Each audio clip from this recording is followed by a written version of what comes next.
Hello दोस्तों, स्वागत आप सभी का हमारे online channel Aaradhya RAS academy में। दोस्तों, राजस्थान में आयोजित राजस्थान रीट भर्ती परीक्षा लेवल फर्स्ट और लेवल सेकंड के लिए भारतीय इतिहास में सबसे महत्वपूर्ण टॉपिक माना जाता है वो है महाजनपद काल। और महाजनपद काल से संबंधित आज मैं आपके लिए टॉप 60 प्रश्न लेके आया हूं। अगर आप ये 60 प्रश्न देख लेते हैं तो दोस्तों आपके महाजनपद काल का जो टॉपिक है वो कंप्लीट हो जाएगा। आराध्या आरएएस एकेडमी के यूट्यूब चैनल को सब्सक्राइब नहीं किया तो सब्सक्राइब जरूर करें, बेल आइकन को दबाएं, वीडियो को लाइक और अपने दोस्तों के पास में शेयर जरूर करें। महाजनपद काल से संबंधित दोस्तों परीक्षा में 2 या 3 प्रश्न है वो जरूर पूछे जाते हैं।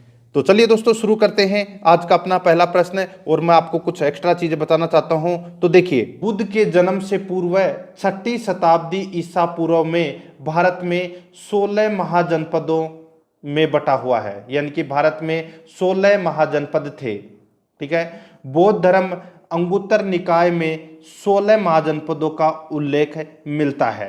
ठीक है, और मैं आपको बता देता हूं एक बार 16 महाजनपद कौन कौन से थे। तो देखिए, काशी, कोसल, अंग, मगध, वज्जी, मल्ल, चेती, वत्स, कुरु, पांचाल, मत्स्य, सूरसेन, अस्मक, अवंती, गांधार और कंबोज।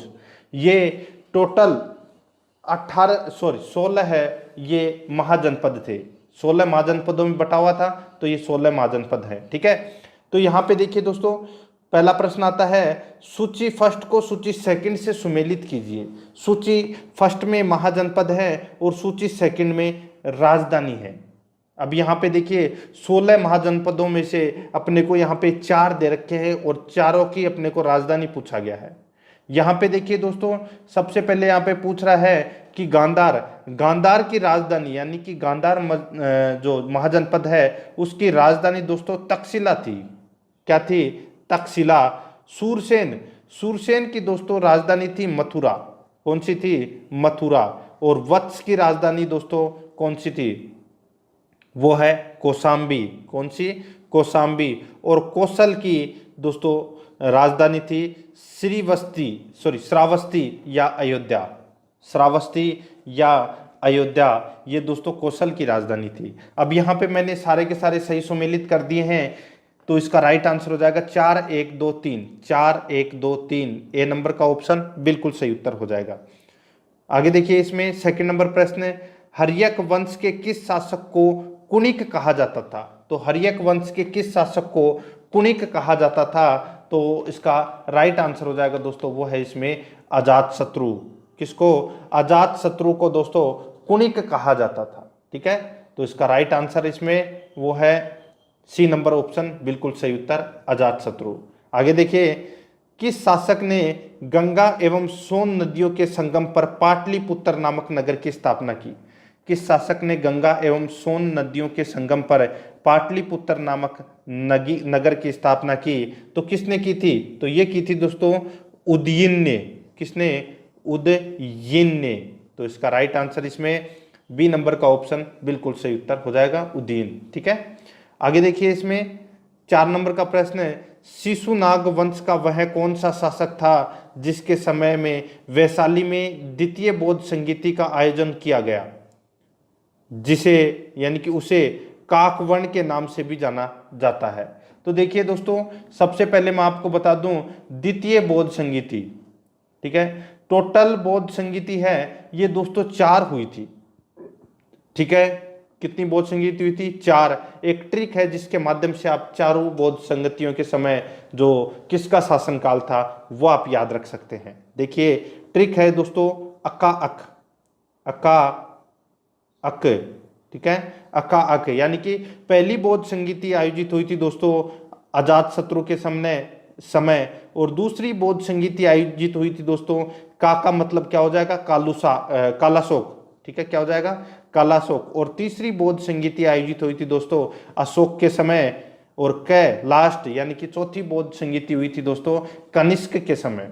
यानी कि इसमें अब अपने को देखिए 4 बौद्ध संगीति मैंने बता दिया, अजातशत्रु, कालाशोक, अशोक और कनिष्क के शासनकाल में 4 बौद्ध संगीति आयोजित हुई थी। अब यहाँ पे अपने को पूछा है कि द्वितीय बौद्ध संगीति देखिए यहाँ पे का आ रहा है, का मतलब क्या हो जाएगा? कालाशोक। ये शिशुनाग वंश का शासक था कालाशोक। ठीक है, तो इसका राइट आंसर हो जाएगा वो है द्वितीय बौद्ध संगीति दोस्तों वैशाली में आयोजित की गई थी। कब की गई थी? तो 383 ईसा पूर्व में आयोजित की गई थी। इसके अध्यक्ष कौन थे? तो दोस्तों साब कमीर। इस बौद्ध संगीति के अध्यक्ष कौन थे? साब कमीर। ठीक है, तो इस प्रश्न का राइट आंसर ब नंबर का ऑप्शन कालाशोक। नेक्स्ट है 5 नंबर प्रश्न है 323 ईस्वी पूर्व में सिकंदर महान की मृत्यु हुई थी। तो सिकंदर महान की मृत्यु है वो दोस्तों कहाँ पर हुई थी? तो ये हुई थी दोस्तों कहाँ पर?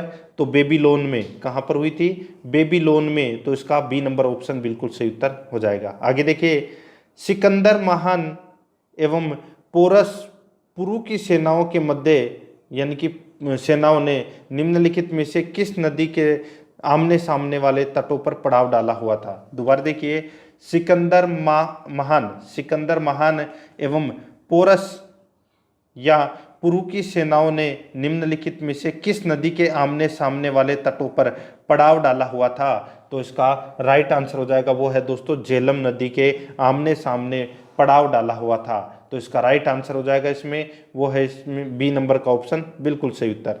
आगे देखिए, इसमें 7 नंबर का प्रश्न है, किस मध्यभांड पाटरी भारत में द्वितीय नगरीकरण या शहरीकरण के प्रारंभ का प्रतीक माना जाता है? तो वो कौन से मध्यभांड के बारे में कहा गया है कि भारत में द्वितीय नगरीकरण या शहरीकरण के प्रारंभ का प्रतीक माना जाता है? तो इसका राइट आंसर हो जाएगा वो है दोस्तों उत्तरी काले पोलिशकृत बर्तन। उत्तरी काले पोलिशकृत बर्तन। तो इसका सी नंबर ऑप्शन बिल्कुल सही उत्तर हो जाएगा। नेक्स्ट 8 नंबर प्रश्न है, पाली ग्रंथों के गांव के मुखिया को क्या कहा जाता है? पाली ग्रंथों के गांव के मुखिया को क्या कहा जाता है? तो दोस्तों क्या कहा जाता है? तो वो है भोजक या ग्राम भोजक। भोजक या ग्राम भोजक कहते हैं। बी नंबर ऑप्शन बिल्कुल सही उत्तर। नेक्स्ट है, उज्जैन का प्राचीन नाम था। तो दोस्तों उज्जैन का प्राचीन नाम है वो क्या था? तो वो था दोस्तों अवंतिका। क्या नाम था? अवंतिका। तो इसका right answer A number option बिल्कुल सही उत्तर हो जाएगा, अवंतिका। नेक्स्ट है, नंद वंश का संस्थापक कौन था? तो यहाँ पे देखिए नंद वंश का संस्थापक है वो कौन था? तो इसका राइट आंसर हो जाएगा वो है दोस्तों देखिए शिशुनाग वंश के अंतिम शासक नंदीवर्धन की हत्या कर महापदम नंद ने नंद वंश की नींव रखी थी। ठीक है, और नंद वंश का अंतिम शासक था घनानंद। ठीक है, आपने नाम तो सुना ही होगा। तो इसका राइट आंसर क्या हो जाएगा इसमें? वो है महापदम नंद। महापदम नंद ने दोस्तों नंद वंश की स्थापना की थी। तो इसका राइट आंसर हो जाएगा इसमें ए नंबर का ऑप्शन बिल्कुल सही उत्तर हो जाएगा। ठीक है, आगे देखिए, इसमें 11 नंबर का प्रश्न है, ग्रीक या यूनानी लेखकों द्वारा किसे अग्नमीज जेंडरमीज कहा गया है? तो दोस्तों यहाँ पे देखिए क्या पूछा गया है, ग्रीक या यूनानी लेखकों द्वारा किसे अग्नमीज या जेंडरमीज कहा गया? तो इस प्रश्न का राइट आंसर हो जाएगा वो है दोस्तों इसमें घनानंद को। ठीक है, घनानंद इसका राइट आंसर हो जाएगा। ठीक है, तो इसमें डी नंबर ऑप्शन बिल्कुल सही उत्तर। आगे देखिए, प्राचीन भारत में पहला विदेशी आक्रमण किसके द्वारा किया गया? तो प्राचीन भारत में पहला विदेशी आक्रमण है ये किसके द्वारा किया गया? तो ये किया गया दोस्तों ईरानियों द्वारा। ठीक है, ए नंबर ऑप्शन बिल्कुल सही उत्तर हो जाएगा, ईरानियों द्वारा। नेक्स्ट है, आगे देखिए, इसमें 13 नंबर का प्रश्न है, प्राचीन भारत में दूसरा विदेशी आक्रमण एवं पहला यूरोपीय आक्रमण किनके द्वारा किया गया? प्राचीन भारत में दूसरा विदेशी आक्रमण एवं पहला यूरोपीय आक्रमण किनके द्वारा किया गया? ये किया गया दोस्तों यूनानियों द्वारा। किसके द्वारा? यूनानियों द्वारा। तो इसका राइट आंसर बी नंबर का ऑप्शन बिल्कुल सही उत्तर हो जाएगा। आगे देखिए, 14 नंबर का प्रश्न है, ईरान के खमनी वंश के किस शासक ने भारतीय भूभाग को जीतने के बाद उसे फारस साम्राज्य का 20वां प्रांत बनाया?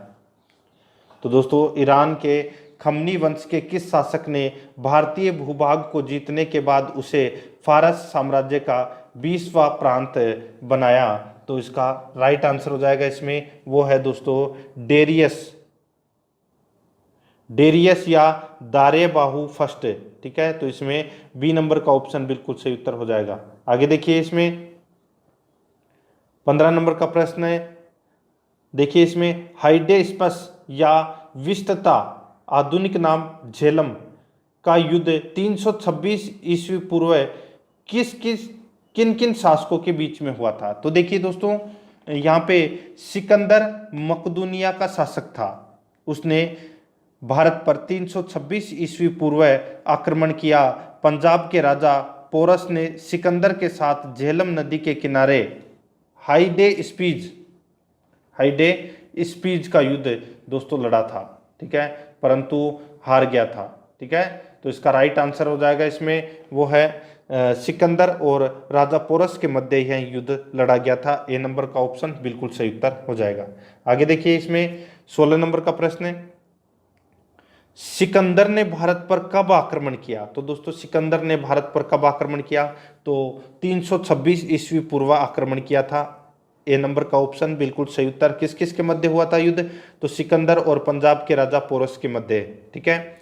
आगे देखिए, सूची फर्स्ट को सूची सेकंड से सुमेलित करना है। सूची फर्स्ट में शासक है और सूची सेकंड में वंश है, यानी कि कौन से वंश का शासक कौन था।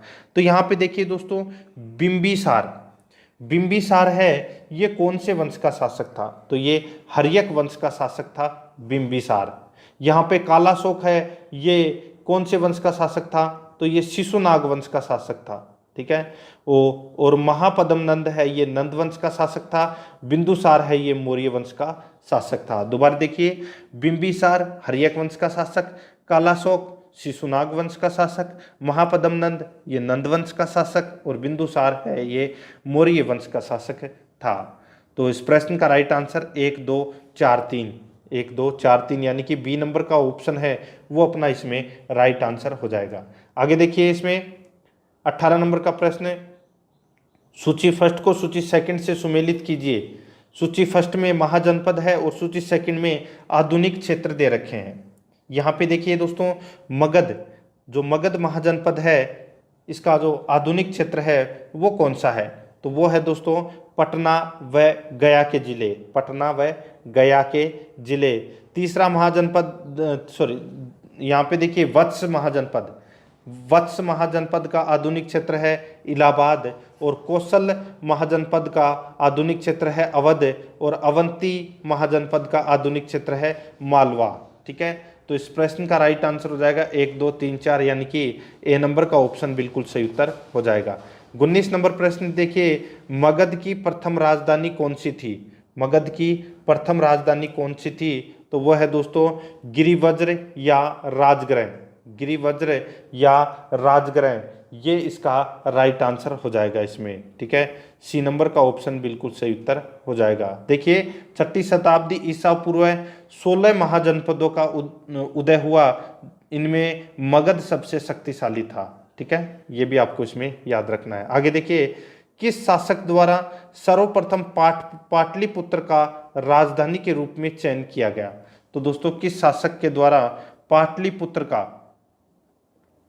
पाटलिपुत्र का राजधानी के रूप में चयन किया था, तो इसका राइट आंसर हो जाएगा दोस्तों वो है दोस्तों किसने, तो ये उदयन ने किया था। उदयन द्वारा दोस्तों ये पाटलिपुत्र राजधानी बनाने का चयन किया गया था, ठीक है। तो इसका राइट आंसर हो जाएगा वो है सी नंबर का ऑप्शन बिल्कुल सही उत्तर।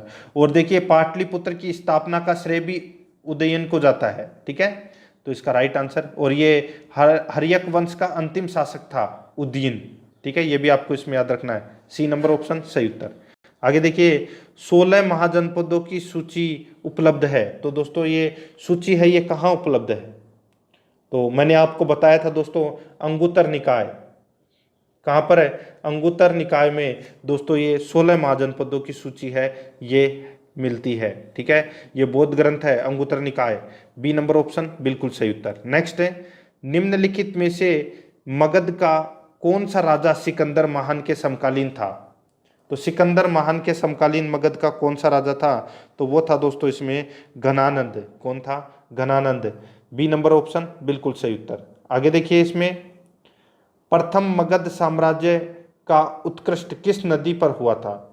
तो दोस्तों कौन सी नदी पर हुआ था, कौन सी सदी में हुआ था, यहाँ नदी नहीं, प्रथम मगध साम्राज्य का उत्कृष्ट किस सदी में हुआ था, तो इसका राइट आंसर हो जाएगा वो है छठी शताब्दी ईसा पूर्व में। ठीक है, तो इसमें बी नंबर ऑप्शन बिल्कुल सही उत्तर। नेक्स्ट है, सिकंदर की भारत में सफलता के निम्न कारण थे। सिकंदर की भारत में सफलता के निम्न कारण थे, तो दोस्तों क्या कारण थे? तो देखिए मैं आपको बता देता हूं।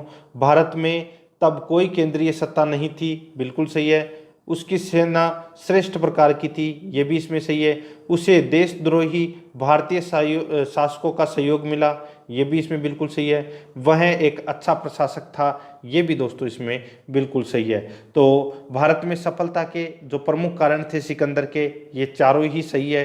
तो इस प्रश्न का राइट आंसर हो जाएगा इसमें 1 2 3 4, यानी कि डी नंबर का ऑप्शन अपना इसमें सही उत्तर हो जाएगा। आगे देखिए, सूची फर्स्ट को सूची सेकंड से सुमेलित करना है। यहाँ पे देखिए दोस्तों, सूची फर्स्ट में राजा और सूची सेकंड में राज्य दे रखे हैं। यहाँ पे देखिए दोस्तों, प्रद्योत राजा का जो राज्य है वो कौन सा है? तो वो है दोस्तों अवंती। कौन सा है? अवंती। और उदयन का दोस्तों राज्य था, वो कौन सा था? वो था दोस्तों इसमें वत्स। ठीक है, और प्रसेनजित का था दोस्तों इसमें कौन सा? तो वो है कौशल। और अजात शत्रु का था दोस्तों इसमें मगध। ठीक है, तो इस प्रश्न का राइट आंसर हो जाएगा इसमें, वो है 3 2 4 1। 3 2 4 1 इसका राइट आंसर हो जाएगा, वो है सी नंबर का ऑप्शन बिल्कुल सही उत्तर। देखिए, आप महाजनपद से संबंधित प्रश्न कम पढ़ते हैं, इसलिए आपको यह प्रश्न पढ़ने की जरूरत है। ठीक है, आगे देखिए, अभिलेखीय साक्ष्य से प्रकट होता है कि नंद राजा के आदेश से एक नहर खोदी गई थी। अभिलेखीय साक्ष्य से प्राप्त होता है कि नंद राजा के आदेश से एक नहर खोदी गई थी। तो ये नहर है, ये दोस्तों कलिंग में खोदी गई थी। ठीक है, तो इसका राइट आंसर सी नंबर का ऑप्शन बिल्कुल सही उत्तर हो जाएगा, कलिंग में। ठीक है, आगे देखिए, पहला ईरानी शासक जिसने भारत के कुछ भाग को अपने अधीन किया, तो उस शासक का नाम क्या था? उस शासक का नाम था दोस्तों डेरियस। ठीक है, सी नंबर का ऑप्शन बिल्कुल सही उत्तर। नेक्स्ट है, मगध के राजा अजात शत्रु का किस गणराज्य के साथ युद्ध रहा? मगध के राजा अजात शत्रु का किस गणराज्य के साथ युद्ध रहा? तो इसका राइट आंसर हो जाएगा दोस्तों, वो है इसमें, देखिए किसके साथ में रहा? तो वो है वज्जी वैशाली के साथ में। ठीक है, वज्जी जो वैशाली का शासक था उसके साथ में। ठीक है, तो इसका राइट आंसर हो जाएगा इसमें, वो है इसमें ए नंबर का ऑप्शन बिल्कुल सही उत्तर हो जाएगा। ठीक है, आगे देखिए, इसमें वज्जी संघ के विरुद्ध मगध राज्य के किस शासक ने प्रथम बार रथ मूसल, यानी कि एक ऐसा रथ जिसमें गदा जैसा हथियार जुड़ा हुआ था, तथा महाशिलाकंटक यानी कि पत्थर फेंकने वाला एक युद्ध यंत्र, इस प्रकार के जो नामक जो गुप्त हथियारों का प्रयोग किया था? यहाँ पे देखिए, जो वज्जी संघ के विरुद्ध मगध के किस शासक ने प्रथम बार रथ मूसल और महाशिलाकंटक नामक गुप्त हथियारों का प्रयोग किया था? तो वो था दोस्तों कौन? तो सीधा सा है अजात शत्रु। ए नंबर का ऑप्शन बिल्कुल सही उत्तर हो जाएगा। ठीक है, आगे देखिए, इसमें नंद वंश का अंतिम सम्राट कौन था? तो दोस्तों वो है इसमें सीधा सा है गणानंद। ठीक है, बी नंबर ऑप्शन बिल्कुल सही उत्तर। 31 नंबर प्रश्न है, भारत में सिक्कों या मुद्रा का प्रचलन कब हुआ? तो भारत में सिक्कों या मुद्रा का प्रचलन है वो 600 ईस्वी पूर्व में हुआ था। सी नंबर का ऑप्शन बिल्कुल सही उत्तर हो जाएगा। आगे देखिए, 32 नंबर प्रश्न है, निम्न राजाओं पर विचार कीजिए। एक तरफ दोस्तों देखिए यहाँ पे अजात शत्रु, बिंदुसार और प्रसेनजित। तो यहाँ पे देखिए दोस्तों, इसका राइट आंसर हो जाएगा अजात शत्रु और प्रसेनजित। ठीक है, बिंदुसार ये दोस्तों इसमें गलत दे रखा है। ठीक है, तो इस प्रश्न का राइट आंसर हो जाएगा दोस्तों, वो है इसमें 1 और 3। 1 और 3, तो इसका right answer C number option बिल्कुल सही उत्तर हो जाएगा। ठीक है, आगे देखिए, इसमें 33 नंबर प्रश्न है, 6ठी सदी ईसा पूर्व के दौरान बड़े राज्यों के उदय का प्रमुख कारण क्या था? तो बड़े राज्यों के उदय का जो प्रमुख कारण है वो क्या था? तो उत्तर प्रदेश और बिहार में व्यापक पैमाने पर लोहे का उपयोग। उत्तर प्रदेश और बिहार में व्यापक पैमाने पर लोहे का उपयोग, तो इसका right answer A number option हो जाएगा। नेक्स्ट है, 34 नंबर प्रश्न है, इसमें देखिए मगध सम्राट बिंबिसार ने अपने राजवेद्य जीवक को किस राज्य के राजा की चिकित्सा के लिए भेजा था? तो इसका राइट आंसर हो जाएगा वो है अवंती। ठीक है, अवंती के राजा की चिकित्सा के लिए भेजा था बिंबिसार ने अपने राज्य वेद्य जीवक को। ठीक है, तो इस प्रश्न का राइट आंसर हो जाएगा सी नंबर ऑप्शन बिल्कुल सही उत्तर हो जाएगा। और बिंबिसार है ये हर्यक वंश का सबसे प्रथम शक्तिशाली शासक माना जाता है। ठीक है, तो इसमें सी नंबर ऑप्शन सही उत्तर। नेक्स्ट है, किस शासक ने अवंती को जीतकर मगध का हिस्सा बनाया दिया? तो किस शासक ने अवंती को जीतकर मगध का हिस्सा बना दिया? तो वो है दोस्तों शिशुनाग ने। ठीक है, शिशुनाग ने। तो इसका राइट आंसर हो जाएगा इसमें सी नंबर ऑप्शन सही उत्तर। आगे देखिए 36 नंबर प्रश्न है, किस मगध सम्राट ने अंग का विलय अपने राज्य में कर लिया? तो दोस्तों किस मगध सम्राट ने अंग का विलय अपने राज्य में कर लिया? अंग है वो महाजनपद था और इसकी राजधानी दोस्तों चंपा थी। ठीक है, तो अपने राज्य में विलय है ये किस मगध सम्राट ने किया था? तो इसका राइट आंसर हो जाएगा वो है बिंबिसार ने। ए नंबर का ऑप्शन बिल्कुल सही उत्तर। 37 नंबर प्रश्न है, शिशुनाग ने किस राज्य का विलय मगध साम्राज्य में नहीं किया? तो यहाँ पे देखिए दोस्तों काशी। ठीक है, काशी को छोड़ के बाकी अवंती, वत्स और कौशल इन तीनों महाजनपदों का दोस्तों विलय है वो मगध साम्राज्य में किया था। किसने? शिशुनाग ने। तो इस प्रश्न का right answer D number option हो जाएगा। आगे देखिए काशी और लिच्छवी का विलय मगध साम्राज्य में किसने किया था? तो दोस्तों काशी और लिच्छवी का विलय मगध साम्राज्य में किसने किया था? अजातशत्रु ने। बी नंबर का ऑप्शन बिल्कुल सही उत्तर अजातशत्रु। नेक्स्ट है, मगध साम्राज्य के बारे में कौन सा कथन है वो सही नहीं है?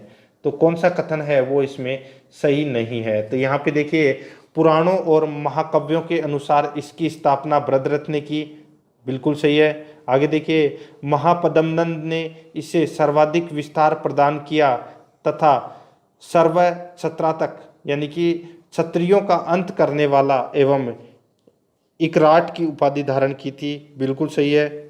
आगे देखिए गिरिवज्र राजगृह है पाटलिपुत्र एवं वैशाली क्रमशः इसकी 4 राजधानियां बनी, ये भी दोस्तों इसमें बिल्कुल सही है। तो इसमें तीनों ही कथन है वो सत्य है, इसमें गलत है वो कोई नहीं है। तो इसका राइट आंसर इनमें से कोई नहीं, D number option right answer हो जाएगा। आगे देखिए सिकंदर के आक्रमण के समय उत्तर भारत पर निम्नलिखित राजवंशों में से किस एक का शासन था?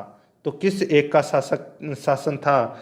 तो वो था दोस्तों इसमें नंद वंश का शासन था। कौन से वंश का? नंद वंश का शासन था। ठीक है, आगे देखिए 41 नंबर प्रश्न, निम्नलिखित में से कौन सा एक ईसा पूर्व 6ठी सदी में प्रारंभ में भारत का सर्वाधिक शक्तिशाली नगर राज्य था? तो यहाँ पे देखिए कौन सा एक ईसा पूर्व 6ठी सदी के प्रारंभ में भारत का सर्वाधिक शक्तिशाली नगर राज्य था? तो वो कौन सा था? तो वो था दोस्तों इसमें सीधा सा है मगध। डी नंबर ऑप्शन बिल्कुल सही उत्तर हो जाएगा। आगे देखिए निम्नलिखित में से कौन कौन से भारत पर ईरानी आक्रमण के प्रभाव के रूप में माना जाता है? तो दोस्तों यहाँ पे कथन दिए गए हैं, अपने को बताना है कि कौन कौन से कथन है वो इसमें सत्य है, ईरानी आक्रमण के प्रभाव के रूप में जाना जाता है। देखिए खगोष्ठी लिपि का प्रचार बिल्कुल सही है, अभिलेख उत्कीर्ण करने की कला का प्रचार बिल्कुल सही है, ईरानियों की छत्र प्रणाली का प्रचार ये भी इसमें सही है, घंटा आकार के गुंबज की कला का प्रचार ये भी इसमें बिल्कुल सही है, स्त्री अंगरक्षकों की नियुक्ति ये भी दोस्तों इसमें बिल्कुल सही है। तो इस प्रश्न का राइट आंसर हो जाएगा 1 2 3 4 5। तो इसमें डी नंबर का ऑप्शन बिल्कुल सही उत्तर हो जाएगा। 43 नंबर प्रश्न है, निम्न में से कौन सा एक सिकंदर के आक्रमण का प्रभाव नहीं था? निम्न में से कौन सा एक सिकंदर के आक्रमण का प्रभाव नहीं था? तो इसका राइट आंसर हो जाएगा वो है दोस्तों, देखिए इस आक्रमण ने भारत और यूनान के बीच प्रत्यक्ष संपर्क स्थापित करवाया, बिल्कुल सही है। इस आक्रमण ने पश्चिमी तौर भारत में यूनानियों की स्थापना का मार्ग प्रशस्त किया, बिल्कुल सही है। सिकंदर अनेक उपनिवेशों की स्थापना के लिए उत्तरदायी था, ये भी इसमें सही है। यानी कि ये तीनों तो सही है। अपने को क्या पूछा है इसमें कि कौन सा प्रभाव नहीं था, तो देखिए उसने भारत को यूनान की रियासत बनाया, ये इसमें गलत हो जाएगा। डी नंबर ऑप्शन बिल्कुल सही उत्तर। नेक्स्ट है, निम्नलिखित में से किस राज्य में गणतंत्रात्मक शासन व्यवस्था नहीं थी? तो कौन से राज्य में गणतंत्रात्मक व्यवस्था नहीं थी? तो वो है मगध। डी नंबर ऑप्शन बिल्कुल सही उत्तर हो जाएगा। आगे देखिए, निम्नलिखित में से किसे सैन्य नियमित और स्थायी सेना रखने वाला कहा जाता था? निम्नलिखित में से किसे सैन्य नियमित और स्थायी सेना रखने वाला कहा जाता था? तो इसका राइट आंसर हो जाएगा वो है इसमें बिंबिसार। ए नंबर ऑप्शन बिल्कुल सही उत्तर हो जाएगा। नेक्स्ट है, निम्नलिखित में से किसे उग्रसेन यानी कि भयानक सेना का स्वामी कहा जाता था?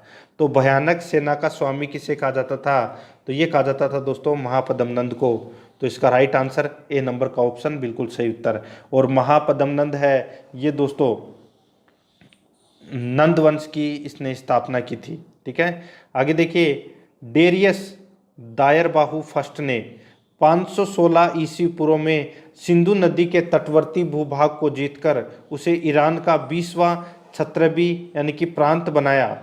उससे कितना राजस्व प्राप्त होता था? उससे कितना राजस्व प्राप्त होता था? तो दोस्तों इसका राइट आंसर हो जाएगा वो है 360 टैलेंट।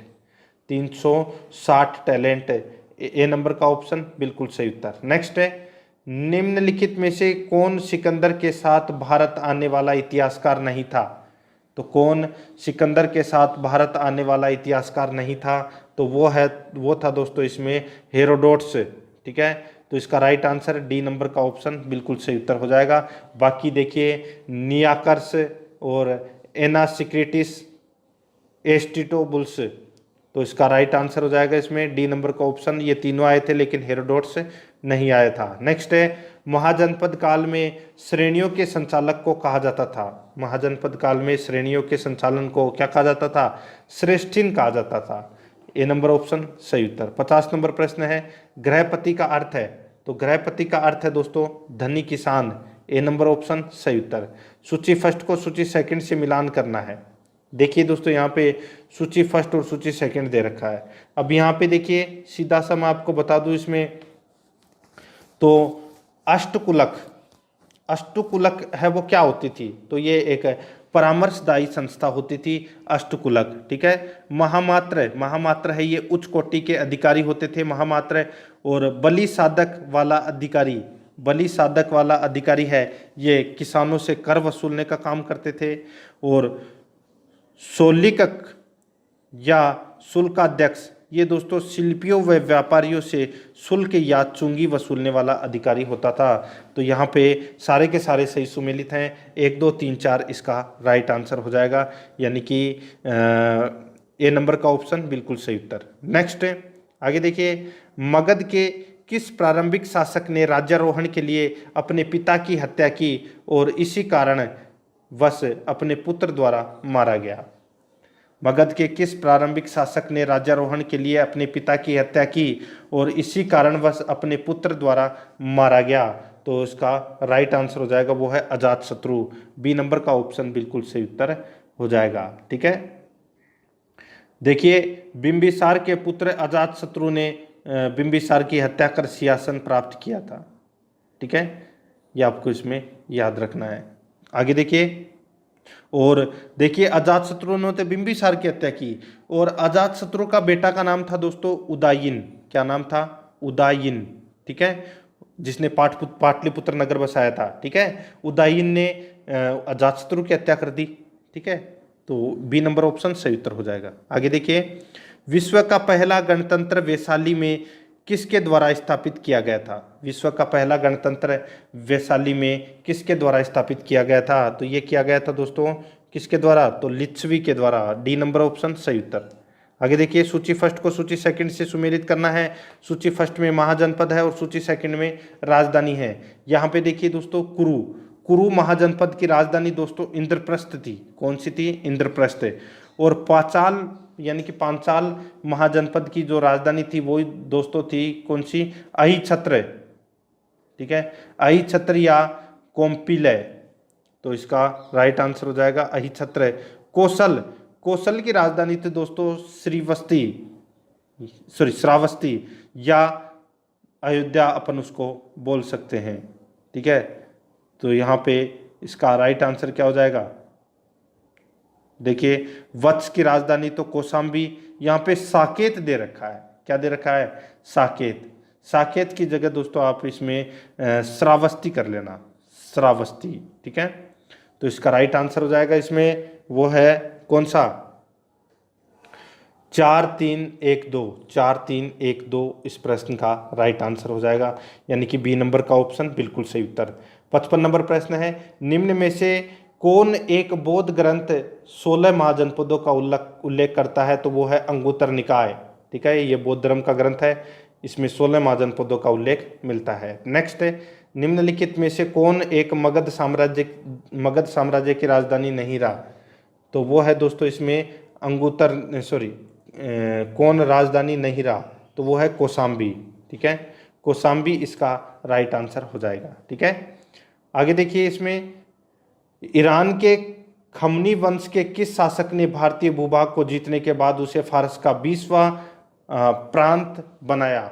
देखिए प्रश्न रिपीट हुआ है, इसका राइट आंसर हो जाएगा वो है डेरियस या दारेबाहु फर्स्ट, बी नंबर ऑप्शन बिल्कुल सही उत्तर। नेक्स्ट है, आगे देखिए, हाइडेस्पस या विस्तता आधुनिक नाम झेलम का युद्ध 326 ईस्वी पूर्व किन किन शासक के मध्य हुआ, तो दोस्तों सिकंदर और पोरस के मध्य, ए नंबर ऑप्शन सही उत्तर। नेक्स्ट है, सिकंदर ने भारत पर आक्रमण किया 326 ईस्वी पूर्व, ए नंबर ऑप्शन सही उत्तर। नेक्स्ट है, यहाँ पे देखिए सूची फर्स्ट और सूची सेकंड से संबोधित करना है।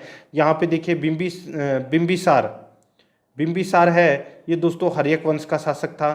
कालाशोक है, ये दोस्तों शिशु वंश का शासक था। और बिंदुसार है, ये मौर्य वंश का। और महापद्मनंद है, ये नंद वंश का शासक था। तो इसका 1 2 4 3 इसका राइट आंसर हो जाएगा, बी नंबर ऑप्शन बिल्कुल सही उत्तर। तो दोस्तों प्रश्न आपको कैसे लगे कमेंट करके जरूर बताएं। रिट भर्ती परीक्षा के लिए ये अत्यंत महत्वपूर्ण टॉपिक है। आराध्या RS एकेडमी के यूट्यूब चैनल को अगर आपने सब्सक्राइब नहीं किया तो सब्सक्राइब जरूर करें, बेल आइकन को दबाएं, वीडियो को लाइक और अपने दोस्तों के पास में शेयर जरूर करें। मिलते हैं दोस्तों नेक्स्ट वीडियो में। जय हिंद, जय भारत।